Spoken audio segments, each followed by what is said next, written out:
Addunyaa kanarra namoonni jiran hundi isaa baadiyyaa fi magaalaa tahanii akkasuma ammoo tuyyuu bakka feetan jiraadha saambusaa baadiyyaa osoo jiraattanii hojjechuu dandeettanii fi magaalaa kan qabuu fi kan hin qabnes. Assalaamu alaikum warahmatullaahi wabarakaatu. Ashama harka fuunee Oromoo koo guutuu jirra jirtu isiniin jedhamantiif kutaan osoo waliin qoodin.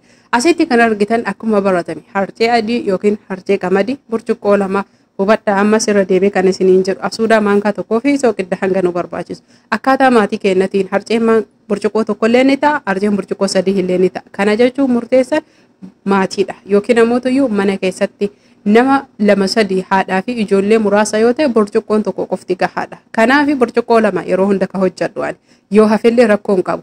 Achi booda zayitii maankaa sadii itti goona zayitii nyaataa haala kanaan harcee keenya waliin geenne akka cukkoo yookiin micii irraatiitti.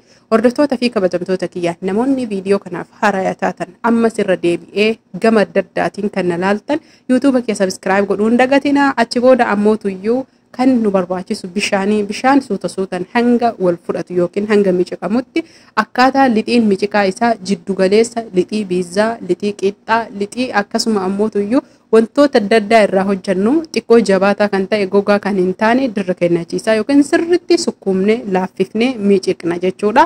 Laafaa yoo jedhu laafaa bira kuteessan osoo hin tahin dirra kennataa fakkeenya isiniif kaa'ee jira lixii biizaa fi akkasuma ammoo tuyyuu lixii qixxaa mana keenya keessatti lixii daraqootaa lixii daabboo qoloo wantoota akkanaa kana jechuudha isa irraa dalagamuudha.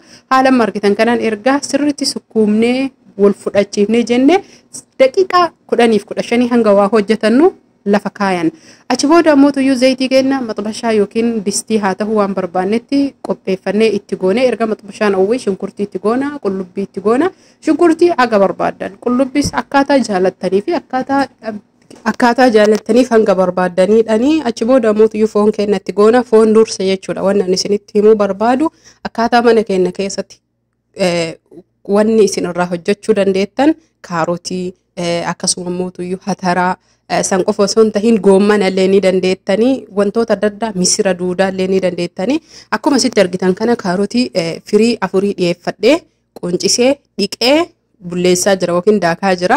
Hordoftoota fi kabajamtoota kiyyaa sirritti isinii gala jedhee yaada. Kaarotii haga barbaadan ammoo tuyyuu waan biraallee itti da'uu dandeettan dinnichaallee itti da'uu dandeettanii garuu har'aa fi wannuma isin na barbaachisu qofa isinitti hima.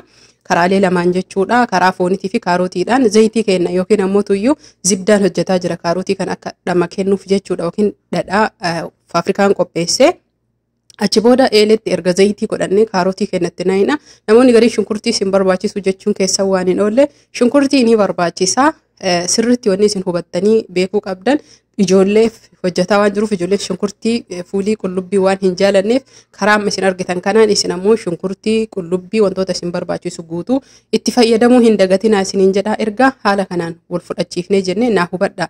Ani amma uumama dalaga isinii fide malee ijoolleen hin nyaatan waan akka shunkurtii fa'aa keessaa yoo dha'ee jedhe. Itti aansuun ammoo tuyyuu foon keenya haala kanaan erga wal fudhachiifnee jennee barbaree tumamee lafa kaayame jechuun ergaa ukkaamsinee jennee jechuun isiisun keessaa bahee akka qimamiititti yookiin akka urgootiitti fayyadamuu ni dandeenya. Barbaree jiraa kana akka ukkaamsinee tumneen goysinee immisnee wayitti naqannee achi fayyadamuu ni dandeenya. Isaa fi hirdii akkasuma ammoo tuyyuu kammuunaa fi qonda barbareedha yookiin ammoo tuyyuu maali filfila suwaxii fi qonda barbaree namoonni hedduun hin beeytanii akkasitti isa san itti goone foon kun hanga bilchaatu waliin geenne. Sirritti kan isiniin jechuu danda'an waan mana keessan jiru dinnichaan hojjechuu dandeettanii misiraan hojjechuu dandeettanii ammas irra deebi'ee kan isinii himuu fi hanga xumuraatitti isin viidiyoo kana wajjin tura. Achi booda maankaa takka barbaree itti goona barbarime biyya keenyaa jechuudha. Achi booda hataraa asheetaa itti goona hataraan asheetaa ganni dhufaa jira. Kaarotii kukkunnee xixiqqeessinee shunkurtii gizee lamatti itti goona hubattanii sirritti shunkurtii saambusaa akka dhama kennuufiif kan nama guddaatti kun jechuudha. Foon namni hin qabne karaa kanaan jechuu ataraa kaarotii fi misira walitti hojjechuu dandeettan akka biyya keenyatti. Kuni kammuuna yookiin ammoo tuyyuu dimbilaala baala dimbilaalaati jechuun hafuuruma foolii haa tolchuuf itti godhe. Haala kanaan erga goonee jennee hanga xumuraatitti akkam akka goonu na wajjin tura hordoftoota fi kabajamtoota kiyya. Namoonni maatii kiyya haarayaa taatan ammoo tuyyuu subscribe cuqaasuudhaan mallattoo bilbilaa ol tajittu rakaadhaa akka viidiyoo yeroo hedduu isinii dhufu namni ammoo dura viidiyoo kiyya subscribe gootan like godhaatumaan koomantii yaada bareedaa kennaa laala. Achi booda lixii keenya reef miciqannee kaayannee jenne kunuu hafuura baafatee nuu laafee ka duraa caalaa wal fudhate bakka hanga barbaannetti hanga jechuun qixxaa isaa baxxeessinu. Qixxaa waan isin ajaa'iba. Qixxaan saambusaa har'a ani hojjedhu kun baay'ee kan isin dhibuu miti jechuun karaa salphaa taheen namoonni hedduun gogaa isaa godhanii diriirsanii harki ceekuun irra dhukkubaa hedduu jechuudha. Garuu kun baay'ee dirra kennataadha. Karaa salphaa fi haala salphaa tahee mee raajiidha akkamitti akka godhu isin hanga xumuraatitti na wajjin tura. Achi booda qixxaa tokko tokko isaatiin fuunee amma immoo kan harcee akka qopheeffataa jiru lixii san jechuudha. Isinii galaame bishaan harcee manka tokkootii fi bishaan hangana barbaachisu isaanii xiqqaa wayitii kuradhe. Lixiin sun akka wal qabatu yookiin ammoo tuyyuu ni beeytan saambusaan lixii kanaa haphii kana nu barbaachisa. Achi booda ammoo tuyyuu harcee keenya lixii keenya jala firfirsataa lixii keenya qixxaatti xiqqeessinee murreessan qixxaa diriirsina jechuudha. Erga qixxaa kana diriirsinee geessinee jennee ammoo hordoftoota fi kabajamtoota kiyya akka qixxaan kun wal nuu qixxaa'u rakkoo hin qabu ammaan fakkeenyaaf qirtsiin isaa yookiin ammoo tuyyuu miidhagina akka geengoo yookiin ammoo tuyyuu muraadhaaf yookiin ammoo akka jechuun haala nuu mijatuu fi dirqamaa miti isaanii. Achi booda albee keenya albeen kun kabiizaatii akkasuma immoo lixii eegoo murruu qirtsii akka ajaa'ibaatti itti nuu baasee nuu mura.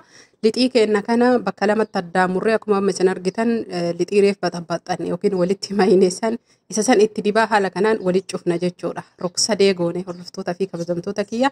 Achi booda wantoota hojjannee kan kaarotii, kan foonii haa ta'u, kan misiraa hunda isaatuyyuu haala kanaan as keessatti na'inna. Mee akkamitti akka godhuu fi akkam akka godhuu hanga xumuraatitti isin ija keessaniin ilaalaa akkasuma ammoo tuyyuu ammas irra deebi'uudhaan namoonni haaraa subscribe gochuun namoonni qoricha adda addaa akkasuma ammoo tuyyuu wantoota adda addaa na gaafattan hundi keessanuyyuu chaanaala kiyya jala yoo gaddeemtan ni argattani akka sirriin nuu cufamuu fi akka qirtsiin isaa yookiin bareedu shuukan haala kanaan wal qixxeessine hunda isaa karaa kanaan marree erga geeffannee jenneen zayitii keenya oowwifanna. Zayitiin sirriitti oowwuu qaba. Kana jechuun kiyya akka shimbirroota na biraa wacaa jira dhiifama isiniin jedha. Sagalee shimbirroollee asumaan caqasaa maashaallah namatti tola. Kanaafi zayitiin sirriitti yoo oowwee jedhe akka wanna saambusaas tahee wannumaan tabbasnu guutuun isaa hin dhuyne yookiin akooyinu hin dhuyne nu gargaara. Kanaaf zayitiin erga oowwee jedhee haala kanaan hundi keessanuu itti gaggargalchitanii bifa barbaadan nama magaala barbaadu jira. Nama argitanii sirriitti ka keessa magaalatee gara bunni dabuu jaalatutu jira. Kanaaf hundi keessanuu akka isinitti toleen erga hojjettanii geessitanii karaa kanaan itti fayyadamuu hin dagatina hordoftoota fi kabajamtoota kiyya. Ammas irra deebi'uudhaan namni haaraa taatan subscribe godhaa namni viidiyoon kun isin dhaqqabe. Akkasuma immoo viidiyoo kiyyallee na ilaaluun koomantii yaada babbareedaa naa kenna. Gaafilee hedduu na gaafattan hunda isaayyuu fedhii rabbii kiyyaatiin dandeettii kiyyaan osoo hin tahin yeroo gabaabaa keessatti qabadhee kan isinii dhufu. Saambusaan kun ramadaana qofa osoo hin tahin ji'a hundayyuu yeroo hundaayyuu ciree irratti akkasuma moksosii irratti nyaatolee barbaadan buna wajjin ta'e shaayii wajjin ta'e dhiyeeffachuu ni dandeenya. Fakkeenyaaf sa'aatii keessi keessan isin itti ulfaatee jedhe itti yaaddanii yeroo tokko takka maatii keessan surprising kaalaa qofa keekii bitan osoo hin ta'in mana keenya keessatti illee waan tokko tokko goone waan biyya keenya jiru waan mana keenya jiru waan ollaa keenya jiru fayyadamnee hordoftoota fi kabajamtoota kiyya maatii keenya wajjin gammaduu ni dandeenya jechuudha.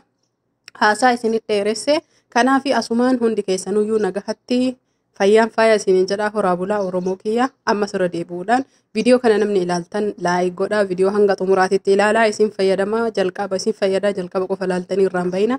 Gaafilee na gaafattan hunda isaa obsaan yoo jala deemtanii viidiyoo barbaadan wanni isin na gaafattan hundi achirra jira isiniin jedhaa hundi keessanuyyuu nagahatti fayyaan faaya